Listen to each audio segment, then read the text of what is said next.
Olá, eu sou o Luiz Fujita, editor do site Drauzio Varela, e esse é o nosso podcast sobre questões psiquiátricas. E o tema de hoje é o TOC, o transtorno obsessivo compulsivo. Para falar com a gente está a professora Roseli Gedank-Chavit, que é diretora do Programa dos Transtornos do Espectro Obsessivo Compulsivo do Instituto de Psiquiatria do Hospital das Clínicas da Faculdade de Medicina da USP. Como eu falei, comentei antes da entrevista, a gente gravou o primeiro sobre suicídio. E ao escolher esse segundo tema como o TOC, eu acho que muita gente pode achar que é um tema para desanuviar um pouco, porque é um transtorno até que pode ser considerado engraçado, pelo que eu já vi, que as pessoas que têm esse transtorno, os sintomas que ele apresenta. Então eu queria só contextualizar um pouco, pesquisando para essa entrevista, eu peguei uma publicação da OMS que chama Global Burden of Disease, que é o fardo que uma doença causa, E eles têm um indicador, chama DALY, que é uma forma de tentar dimensionar o quanto uma doença é um fardo na vida de uma pessoa. E o TOC, apesar dessa ideia que a gente tem meio de engraçada, por ver em filme e tal, ele supera algumas outras que pra gente parecem mais graves, como síndrome do pânico, insônia, Parkinson e até esclerose múltipla. Sim. O TOC está acima. Então eu queria que você tentasse dar uma ideia do quão grave é o TOC em comparação com as coisas que a gente acha que ele é. Então, eu acho que é importante dizer que existem múltiplas intensidades desse quadro clínico. Nós que estamos num hospital, que é um nível de atendimento terciário, nós temos um viés, Aquele grupo de pacientes que chegam a nós é o grupo mais grave. Mas é importante dizer que existem casos mais leves que às vezes nem procuram atenção médica. Sim. Essa estatística do Global Burden of Disease, eles falam em termos de dias perdidos, dias de trabalho perdidos por causa do transtorno. Sim. E realmente é uma interferência, uma incapacitação muito grande que esses casos mais graves apresentam.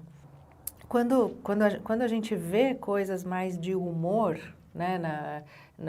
nos filmes, nas peças de teatro, eu acho que o lado que permite o humor é o fato da pessoa ter consciência de como aqueles sintomas não fazem sentido, como aqueles pensamentos, aquele tempo excessivo gasto com rituais, com comportamentos repetitivos, a pessoa ter consciência daquilo, do absurdo daquilo, e não conseguir se comportar de uma maneira diferente, pelo menos não espontaneamente, sem ajuda profissional. Então, eu acho que é essa característica de absurdo que dá material para coisas de humor. Sim. Só que para a pessoa que vive aquilo, ela não vive com muito humor, Muito pelo contrário, acho que vive como uma escravidão. Sim. Pegando o nome do transtorno, o que é uma obsessão e o que é uma compulsão, Muito brevemente. Então, uma obsessão ou um pensamento obsessivo pode ser pensamento, pode ser imagem repetitiva, pode ser preocupação, medo, que ficam voltando na consciência da pessoa sem que ela queira pensar naquelas coisas, Ela tenta afastar da consciência e não consegue. E, em geral, traz um desconforto, uma ansiedade muito grandes. Sim. E essa ansiedade, esse desconforto, eles vão ser aliviados pela realização dos comportamentos repetitivos. E esses comportamentos repetitivos é que são as compulsões. Sim. Poderia dar alguns exemplos de alguns comuns? Sim, um muito comum é a preocupação excessiva com contaminação, por sujeira ou germes, ou secreções, então sangue ou qualquer imagem que sugira que por ali passou um sangue, E os comportamentos aliviadores, as compulsões de limpeza e lavagem. Sim. Um outro tipo muito comum de sintoma é uma preocupação exagerada com causar dano a alguém. E daí uma infinidade de rituais que a gente muitas vezes não entende qual a conexão, mas que a pessoa acredita que realizando um comportamento X de uma determinada maneira, ela vai impedir que uma coisa ruim aconteça para um ente querido. Sim. A gente chama isso de pensamento mágico, porque realmente não existe uma explicação racional para eu colocar esse copo um pouco mais para cá, porque assim nada ruim vai acontecer para uma pessoa que eu amo. E a própria pessoa sabe que isso não tem conexão? A própria pessoa sabe, mas ela fica extremamente desconfortável enquanto ela não faz o ritual do jeito que parece ser o certo para evitar o acontecimento ruim. Sim. Um terceiro tipo muito comum é a preocupação excessiva com simetria. Sim. Simetria, ordenação, arranjo dos objetos de uma determinada maneira e os comportamentos de ordenação, arrumação excessiva.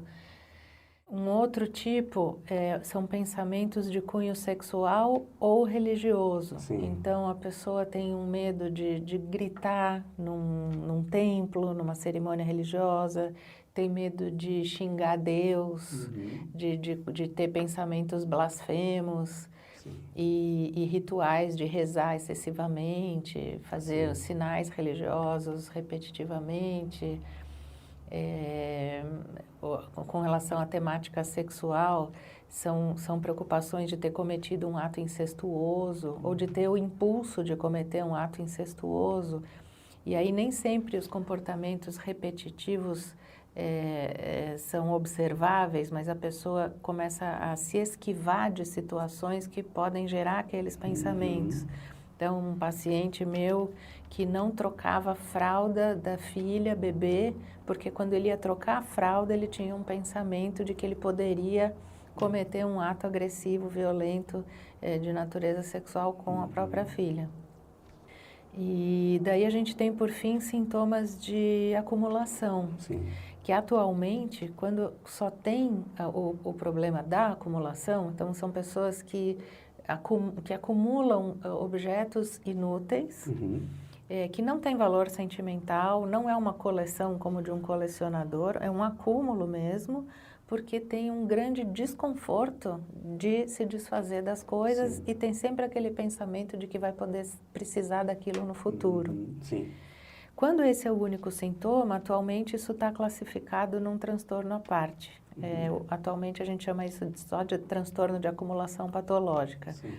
Quando não é o único sintoma e tem esses outros tipos que eu falei, a gente chama de transtorno obsessivo-compulsivo com sintomas de acumulação. Por isso que hoje, então, existe um conceito do espectro, porque existem algumas com similaridades que são colocadas num grupo maior. Isso, e tem outros transtornos do espectro que envolve, por exemplo, preocupação excessiva com alguma parte do corpo, que pareça para a pessoa assimétrico ou imperfeito, e os rituais que acompanham são de verificação no espelho, muito tempo gasto por dia tentando acertar os fios de cabelo, ou tentando fazer a maquiagem perfeita, ou visitando consultórios de cirurgiões plásticos para fazer a correção para que fique perfeito e nunca fica.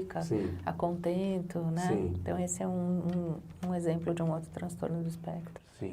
Professora, quantas pessoas a gente estima que tenha hoje no Brasil e no mundo? Em torno de 2% da população é a estatística ao longo da vida, de ocorrência ao longo da vida. E aí, tanto no mundo como no Brasil?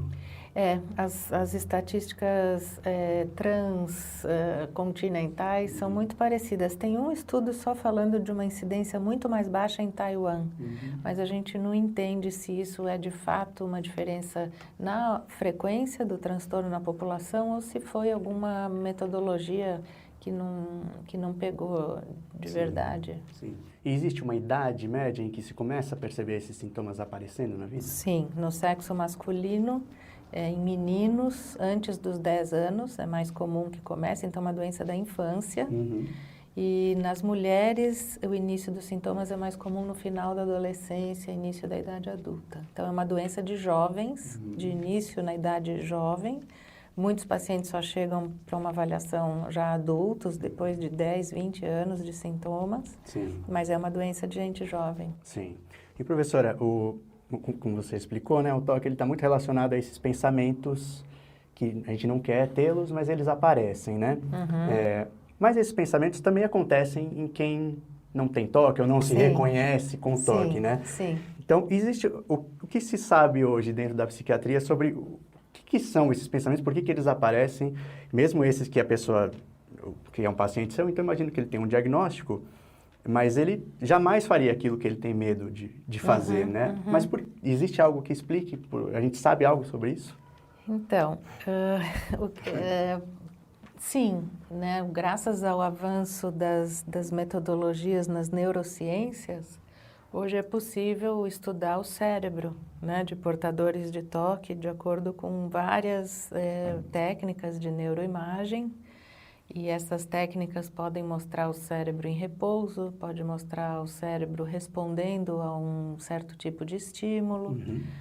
Então, hoje, a gente tem, assim, um mapa, ainda grosseiro, Sim. mas um mapa de quais estruturas cerebrais estariam envolvidas na produção desses sintomas. E é, assim, falando de um jeito bem simplificado e grosseiro, é como se o toque correspondesse, as obsessões correspondessem a uma falta de filtro no cérebro sobre o que é importante e o que não é importante para ganhar acesso à consciência. Então, é como se uma estrutura do cérebro que tivesse que fazer esse papel de filtro não estivesse funcionando. Então, quando a gente veste uma roupa, a gente pode ter no início, nos primeiros instantes depois de vestir a roupa, a gente pode ter a consciência da etiqueta encostando na nossa pele. Depois de alguns segundos, a etiqueta continua lá, mas a gente não está mais lembrando que ela está encostando na gente, porque tem uma inibição. Quer dizer, não serve para nada a gente ficar pensando o dia inteiro que a etiqueta está encostando na gente. Então, é como se no toque essa inibição não acontecesse e pensamentos inúteis ganhassem acesso à consciência de uma maneira doentia, vamos dizer. Sim. E, professora, como você mencionou antes, tem um livro que me ajudou muito, né, que está aqui na nossa mesa, Esse Homem que Não Conseguia Parar, do David Adam, da editora Objetiva. E ele é um jornalista de uma revista científica e também tem toque, né? Sim. E no caso dele, o medo era de pegar o HIV, então ele conta um pouco e fala bastante da ciência em relação ao toque. E ele tem uma parte que é muito interessante, que ele fala, é interessante que as obsessões do toque sempre são desagradáveis. Ninguém tem uma obsessão em ser gentil com as pessoas, nada assim. E também tem uma parte em que ele fala que os toques têm relação com a sociedade em que o paciente vive, em alguns casos. Então, os países em que são muito religiosos, é mais comum ter toques relacionados a rituais daquela religião, né? O quanto que o fator ambiental, hoje, né, sabe-se que influencia no toque? Então, eu não acho que tenha estudos suficientes para explorar o papel da cultura, né? No conteúdo que cada sujeito vai manifestar. Inclusive, a gente está começando um estudo transcultural que pretende responder isso, né?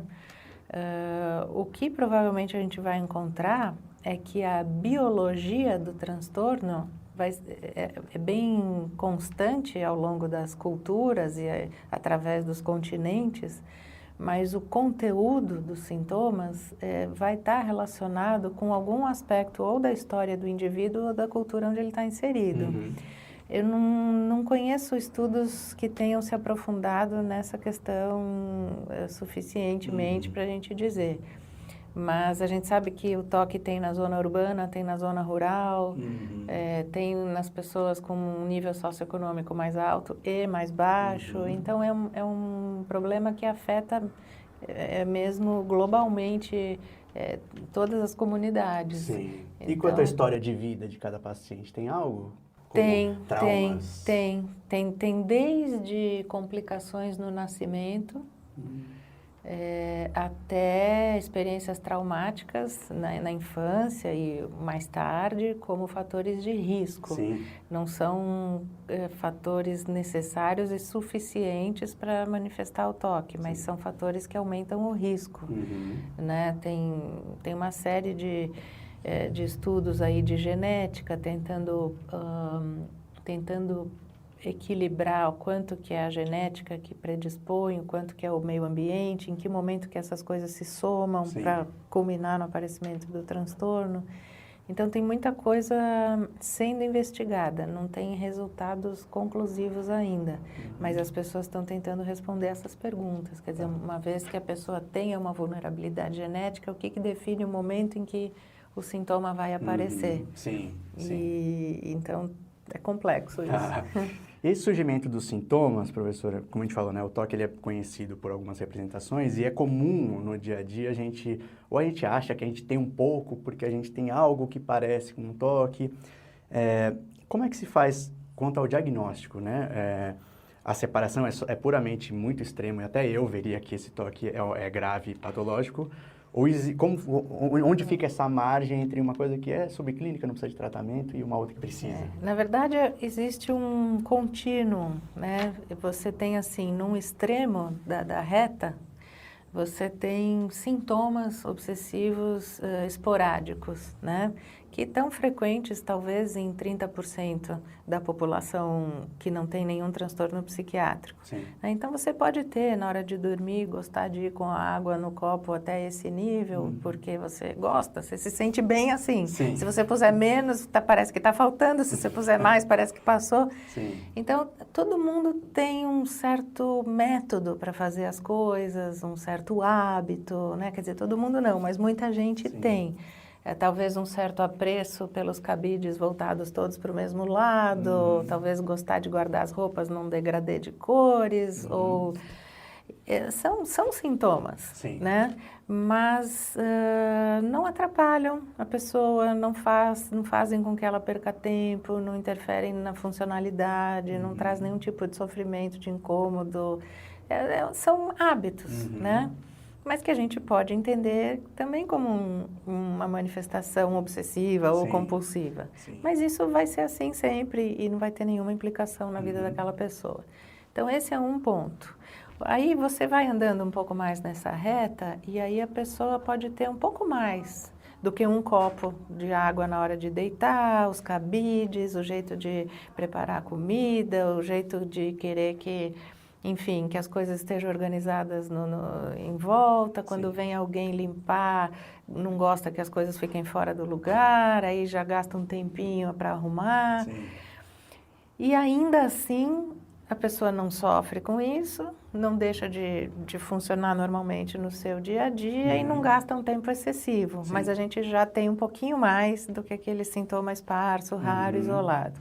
E aí a gente tem o transtorno mesmo, obsessivo-compulsivo. Aí não é tanto a quantidade de sintomas variados, pode ser um único sintoma, né, de um único tipo daqueles todos que eu falei.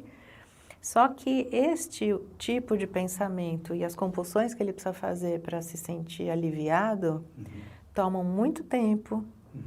Claramente interferem na funcionalidade, então tem coisas que ele deixa de fazer porque ele tem que ficar fazendo rituais, ou se atrasa, ou tem a performance no trabalho prejudicada porque está ocupado com os pensamentos e com rituais, ou tem problemas de relacionamento familiar ou conjugal, porque aqueles rituais e aqueles pensamentos entram na questão do relacionamento. Sim. Então, em geral, assim, falando de um jeito simplificado, a gente sempre tenta avaliar quanto tempo da pessoa é sequestrado pelos sintomas, né? Se tem ou não tem interferência no funcionamento cotidiano e se tem ou não um sofrimento associado. Então, é uma avaliação que recai bastante no próprio depoimento do paciente, o quanto ele... O diagnóstico, atualmente, ele é fundamentalmente baseado na entrevista clínica. Sim.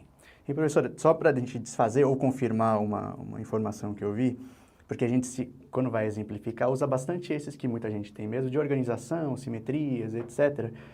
E eu li em algum lugar que existe até uma subcategoria que é específica para isso, mas que seria um diferente. Mas eu achei até uma sacanagem, porque o nome é muito parecido.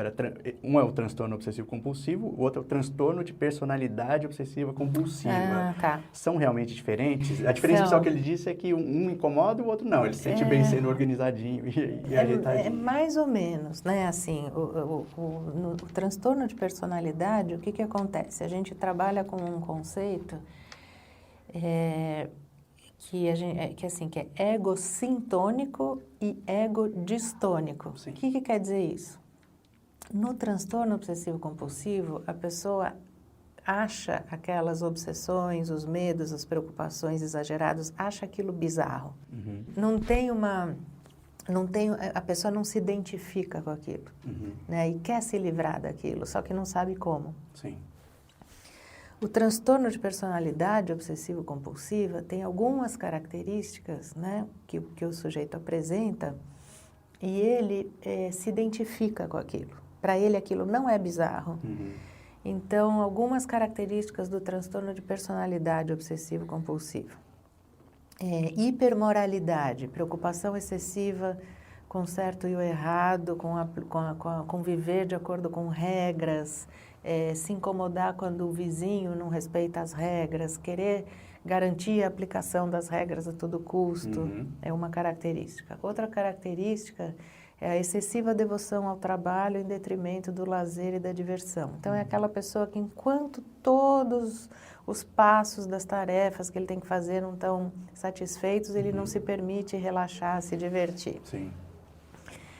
Uma outra característica é a rigidez do pensamento. Então, é uma pessoa rígida, né? Quer dizer, que se é A, se é B, é B, e não tem nada entre o A e o B. Né? São pessoas que a gente chama cabeça dura, teimosas, né? Às vezes até meio obstinados e tal. Essas pessoas, às vezes, tendem a ser... têm dificuldade de delegar, então são pessoas centralizadoras. E junto com isso vem uma certa dificuldade de de gastar dinheiro. Então são pessoas que têm muita dificuldade de gastar, mesmo que tenham condições que provavelmente tem a ver com uma necessidade exagerada de ter controle sobre tudo. Né? Então, essas características, elas compõem o transtorno de personalidade obsessivo-compulsiva. Então, e aqui a pessoa não acha que precisa tratamento. Os outros é que estão errados. Então, os outros é que não estão vendo como o meu jeito de viver é melhor, mais certo, mais adequado. Né? Então, é bem diferente do toque. Porque no toque a pessoa sofre, se incomoda, quer se livrar daquilo, não acha aquilo razoável, só que não consegue ter controle. E no transtorno de personalidade, não. Tá.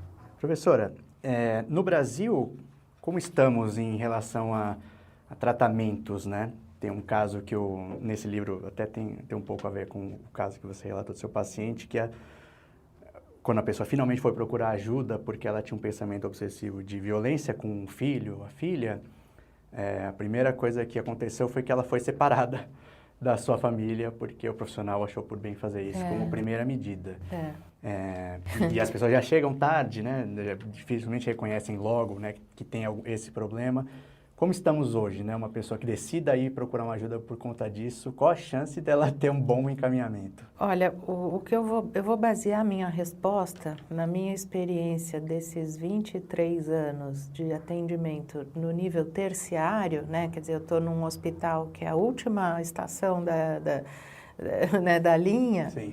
Então, o que eu posso te dizer é que a gente tem muita dificuldade de encaminhar pessoas para tratamento fora dos centros universitários.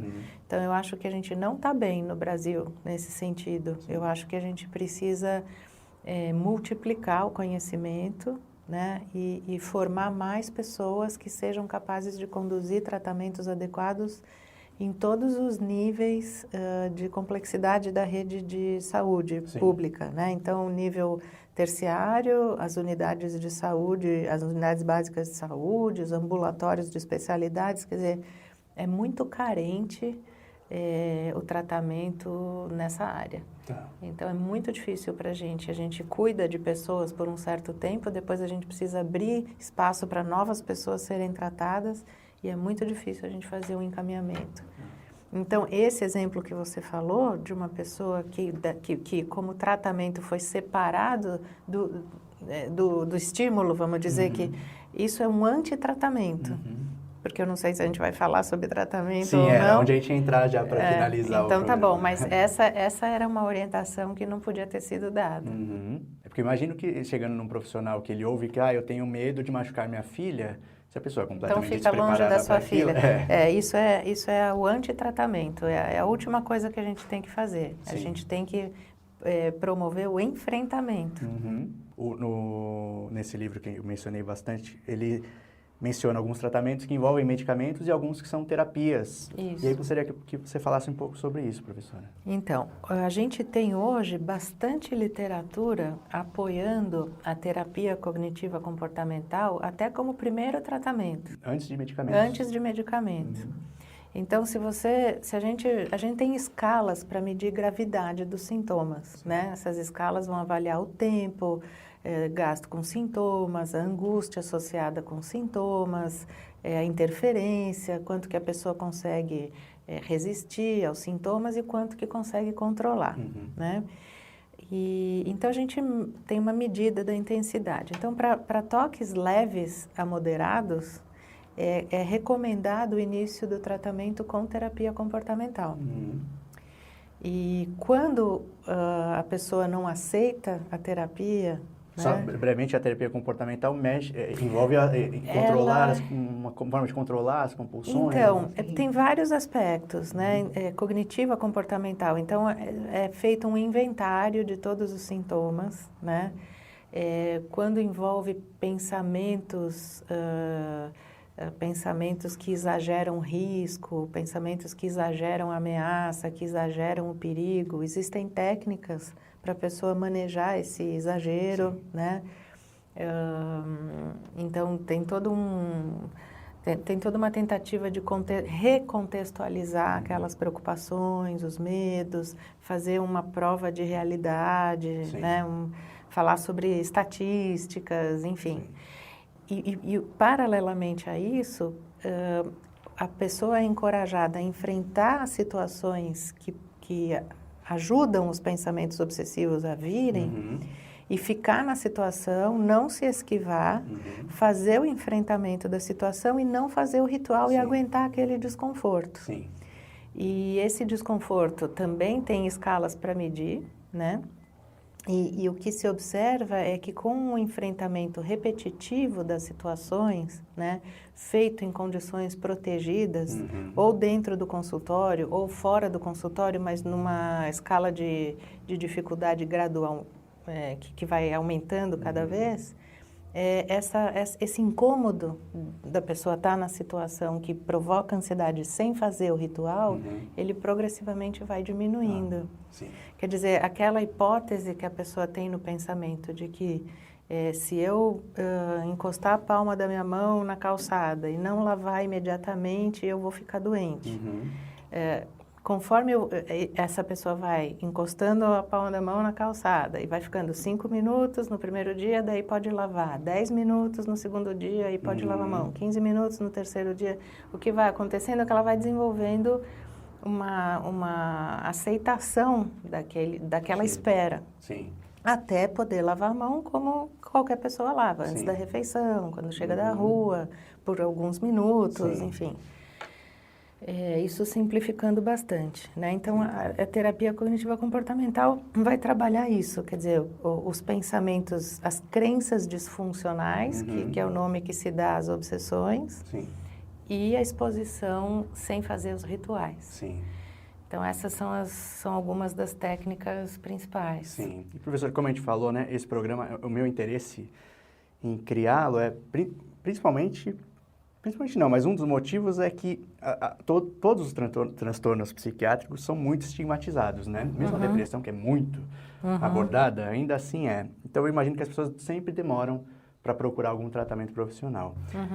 Tendo em vista essa terapia, que pelo que eu vi, pelo que você falou agora, ela é bastante usada, uma pessoa pode usar isso como prevenção, caso ela avalie que alguma coisa está começando a incomodá-la e ela mesma fala, putz, eu vou começar a resistir a essa compulsão? Com a orientação adequada, sim. Né? Existem alguns livros, né, que falam sobre esses exercícios, vamos chamar assim, e que a pessoa pode ler sobre isso e pode tentar pôr em prática. É sempre bom ter uma orientação.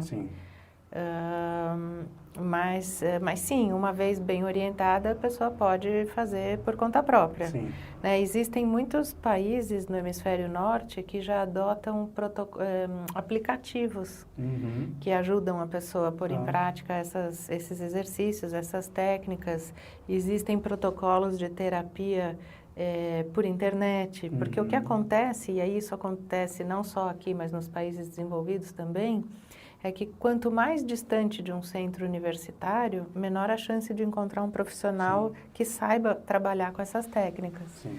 Então precisa, para isso poder se difundir assim em todas as comunidades, né? É muito importante ter esses mecanismos que funcionem à distância, né? Sim. E que a própria pessoa faz. Com alguma orientação inicial, Tá. né? Enquanto a gente não chega num nível de disseminação do conhecimento, que a gente consiga ter em pelo menos cada capital do Brasil um profissional que saiba trabalhar com isso. Certo. A editora ArtMed, que também é conhecida como Grupo A, tem um livro para leigos, tá? Que se chama Medos, Dúvidas e Manias. Ele dá um apanhado geral sobre o toque, sobre os medos, enfim, sobre tudo isso que a gente conversou agora, mas em mais profundidade, e dá umas pinceladas nessa parte dos tratamentos. E tem um outro livro da mesma editora que se chama Vencendo o Transtorno Obsessivo Compulsivo, que fala mais detalhadamente da terapia cognitiva comportamental. E ali tem dicas práticas mesmo. Legal. E é como um manual. Certo. Agora, eu acho que é sempre bom, antes da pessoa sair fazendo as coisas por conta própria, ter uma orientação. Sim, sim. Nossa ideia é que as pessoas procurem mesmo, né, se elas identificam algum início do que pode parecer esse tipo de transtorno, que não tenham medo, né, de procurar algum profissional que ajude. E nesse sentido, a última pergunta, professor, o transtorno é uma coisa que progride? Ou seja, se ela não fizer nada, ele vai piorando ou ele pode estabilizar? Acontece os dois? Eu acho que tem vários fatores que podem fazer com que os sintomas vão se agravando ao longo do tempo, né? A maioria dos pacientes com TOC relata que o ócio, a falta de atividade, aumenta muito os sintomas. Então, um adulto que está empregado e tem TOC, ele pode piorar muito se ele perde o emprego, por exemplo, né? Que são situações que a gente vê na clínica.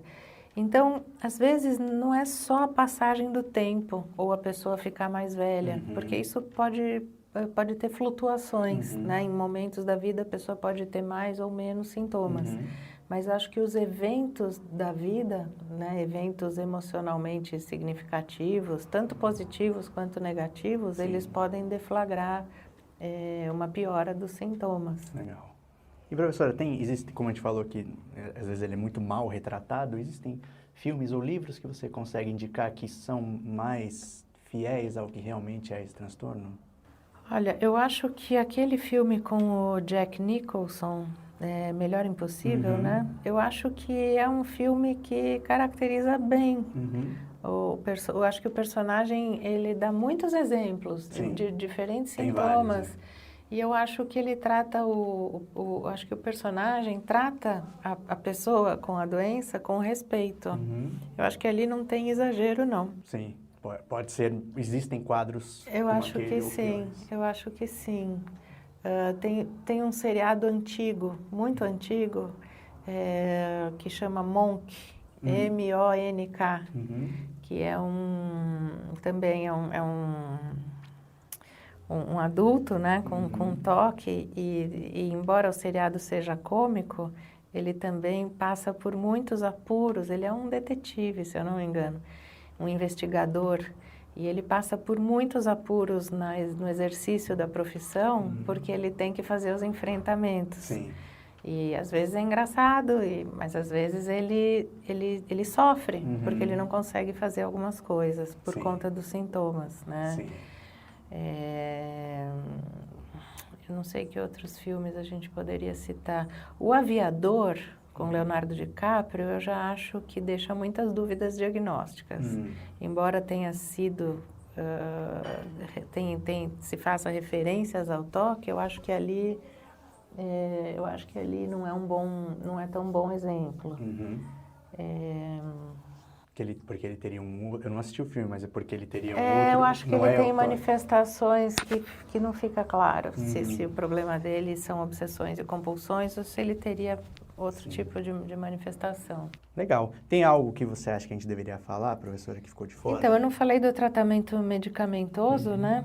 Então, o que acontece é que aproximadamente 30% das pessoas para quem é oferecido a terapia comportamental, não aceita fazer, porque não tolera o desconforto do enfrentamento. Sim. Então, para essas pessoas que se recusam a fazer terapia ou para pessoas que já têm um quadro mais incapacitante instalado, a gente tem uma família de antidepressivos, que é considerado tratamento farmacológico de primeira linha, que são os antidepressivos que a gente chama de inibidores de recaptura de serotonina. E no Brasil a gente tem uns 6 ou 7 disponíveis. Então, a gente usa esses medicamentos e depois de um certo tempo, esses medicamentos facilitam a aceitação da terapia por parte do paciente. Quer dizer, aquele desconforto dele fazer o enfrentamento já não fica tão grande e ele consegue trabalhar com os 2 tratamentos associados.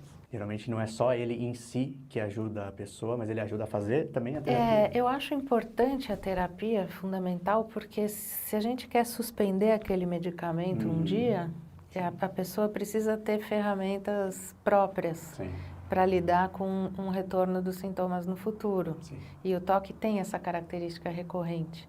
Então, a gente volta. Então, se a pessoa puder adquirir essas habilidades, né, por meio da terapia, de maneira que a gente consiga suspender o medicamento e a pessoa siga, sabendo que ela vai ter sintomas de novo, mas que ela vai saber como manejar, aí é o ideal. Legal. Ela é como uma doença crônica, então. É uma doença crônica. Legal. Obrigado, professora. Muito obrigado. Acho que esclareceu bastante. E aí, conforme a gente progredir no programa também, a gente vai tratando mais aprofundadamente cada tópico. Porque a gente que é especialista no assunto, eu posso ficar a tarde inteira, posso falar muito mais. A ideia é que a gente chegue no 100º e fala, agora eu toco especificamente sobre tratamento, aí fala só de tratamento. Tá ótimo, muito obrigada pela oportunidade. Obrigado você, professora.